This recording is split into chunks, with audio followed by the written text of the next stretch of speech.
Shri Devkar sir, संस्था अध्यक्ष सौभाग्यवती देवकर मॅडम, आजच्या या कार्यक्रमासाठी प्रमुख अतिथी आणि तुम्हाला मार्गदर्शन करण्यासाठी लाभलेल्या मृदुला देवस्तरे मॅडम, संस्थेचे शाळेचे हितचिंतक आणि आमचे मित्र चारुचंद्र देवस्तरे, आत्ताच तुम्हाला मार्गदर्शन केलं आणि हे सर्व मान्यवर उपस्थित पर्यवेक्षक श्री गोरड सर, माझे सहकारी शिक्षक आणि विद्यार्थी मित्र, मी असा विचार करत होतो की मंत्रिमंडळाचा बॅच वितरणाचा कार्यक्रम करताना आपल्याला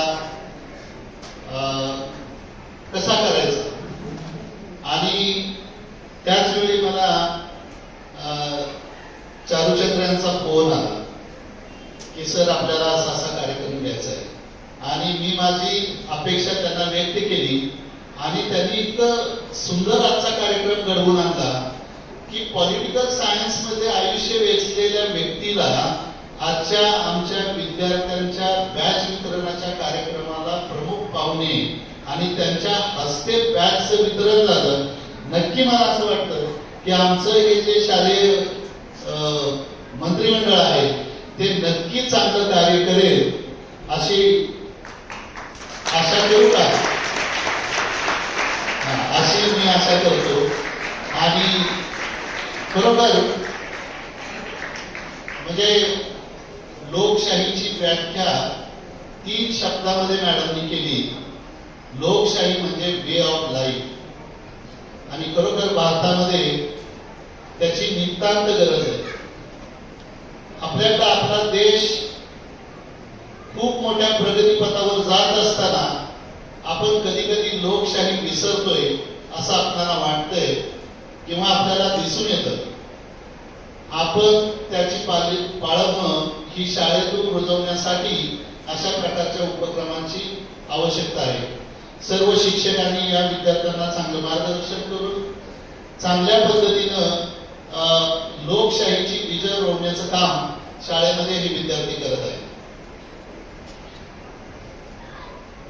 मला आपल्याला आता वेळ फार कमी आहे, परंतु स्टेजवरील सर्व मान्यवर, या मान्यवरांचं आपल्याला मार्गदर्शन आणि तुम्हाला आशीर्वाद तर आहेतच, परंतु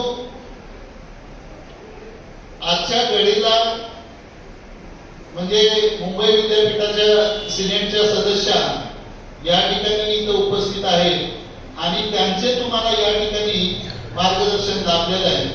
मी संस्था व शाळेच्या वतीनं मृदुला मॅडमचे आभार व्यक्त करतो आणि पुन्हा आम्ही निश्चित तुम्हाला अधिकचा वेळ देऊ, विद्यार्थ्यांना अधिक चांगल्या पद्धतीनं कसं मार्गदर्शन करता येईल या संदर्भात आम्ही निश्चित प्रयत्न करू. मी सर्वांना या ठिकाणी धन्यवाद देतो आणि आपला या मंत्रिमंडळाचा जो बॅच वितरणाचा कार्यक्रम आहे तो अतिशय चांगल्या पद्धतीनं संपन्न झाला अशी या संदर्भात आपण नेहमीच आता अशी आशा करूया की यावर्षी हे मंत्रिमंडळ आहे, आपण पुढच्या वर्षी चांगल्या पद्धतीनं प्रयत्न करा, प्रत्येकाला जास्तीत जास्त संधी मिळण्याचा प्रयत्न या शाळेच्या माध्यमातून आपण करू आणि तुमचं नेतृत्व विकास कसा होईल त्या दृष्टीने आपण प्रयत्न करू. मी या ठिकाणी थांबतो. जय हिंद, जय महाराष्ट्र.